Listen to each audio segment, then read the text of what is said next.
The 1929 movie The Great Gabbo is credited as the first movie that had a creepy doll in it, which was a ventriloquist dummy, and haunted dolls have quite the history.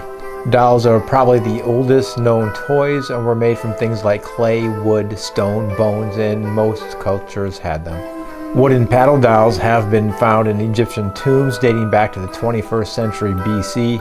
Japanese dolls date back to 8000 BC and were used as toys and in religious ceremonies. Shabdi dolls were funerary figures in ancient Egypt who accompanied the deceased to the afterlife. The use of an effigy to perform a spell on someone is documented in early African, Native American, and European cultures. The Venus of Willendorf is estimated to have been made over 29,000 years ago. It may have been a statue of a goddess. A doll found in Siberia had a head carved from soapstone, a body made from organic materials, and is believed to be over 4,000 years old. And whether because of a child's imagination to make their doll real, or an adult's attention to curse an enemy, some of these dolls took on a life of their own. And these are just 5 of those true cases. The Raggedy Ann named Annabelle. Most have seen some of the Conjuring movies and the spin-off called Annabelle, but the actual Annabelle didn't look like the one in the movie. Annabelle's father was a doll maker, so he made her a Raggedy Ann doll. One day their car had a flat tire. While changing it, Annabelle played with the doll, and by mistake she threw it on the road. She went to get it and was killed by a car. Her parents were grieving when they heard voices coming from the doll that said their daughter's spirit will come into the doll if they allow her to. So they did, but it was actually a demon pretending to be her. Then in 1970, a student nurse was given the doll by her mother, and she and her roommate began experiencing strange things, like notes being found that said, "Help me," and the doll would change positions when they never touched it. They called Ed and Lorraine Warren, who said that the doll is possessed by demons. So they took it and kept it in a glass box, where it still remains, now with Ed and Lorraine's children. Number 2, Robert. The doll, named after its owner, Robert Eugene Otto, a local artist, is rumored to be cursed. This doll may have been purchased by Otto's grandfather while on a trip to Germany in 1904 and given to young Otto as a birthday gift. The doll's sailor suit was likely an outfit that Otto wore as a child. Its supernatural abilities may have been a gift from a disgruntled servant skilled in black magic. Reports range from scary giggles to sinister occurrences in the artist's house. According to local folklore, the doll has caused car accidents, broken bones, job loss, and other misfortunes to whoever owns it.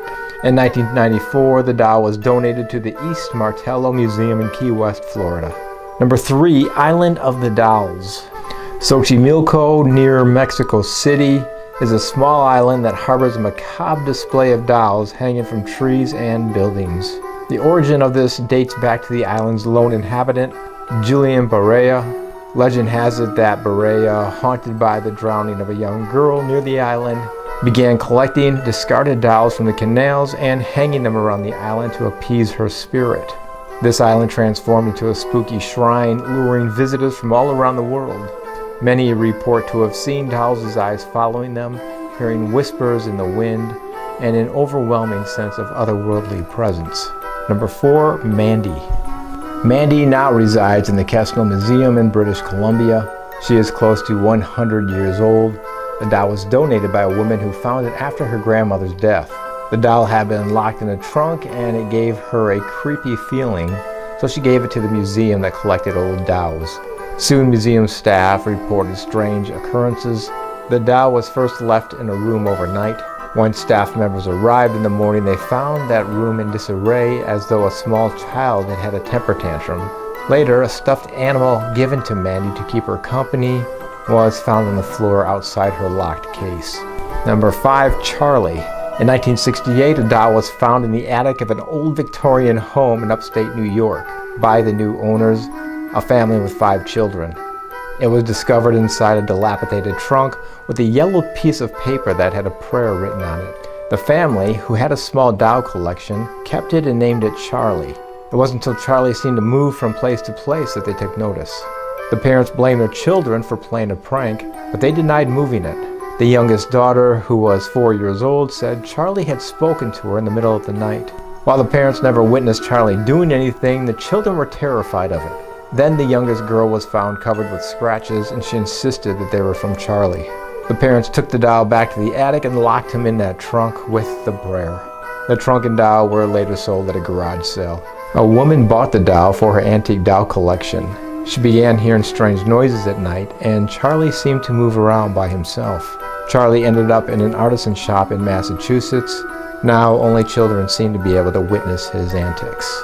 Creepy doll stories in movies are pretty popular, with most of them being possessed by a ghost or demons, serial killers, or possibly they're pissed off AI robots. And I've watched a lot of these movies, so if you want your own creepy doll, first you need a doll. If you can't find an old weather one at a garage sale, take a look at getting one of those reborn dolls that are made to look like real babies. Those are scarier than any old rag doll. Next, take the doll to a local graveyard late at night with a few candles, preferably on Halloween, for satanic incantations. I'm not sure if you need any bloodletting for this. According to the scary doll movies I've seen, this seems to be optional. Then request the dark forces to possess your doll with a demon. Any generic demon is fine, but if you want something specific, get a copy of the Goetia. Of course, if you succeed, the doll will eventually turn on you and destroy your life, unless you can give it to someone else. So have a plan to gift the doll to a co-worker or a neighbor you don't like. And if you do try this and it works out, make sure to record it all for YouTube. I just love creepy doll stories. Good night. You have your mother's eyes, and they were always too fucking close together! Boo.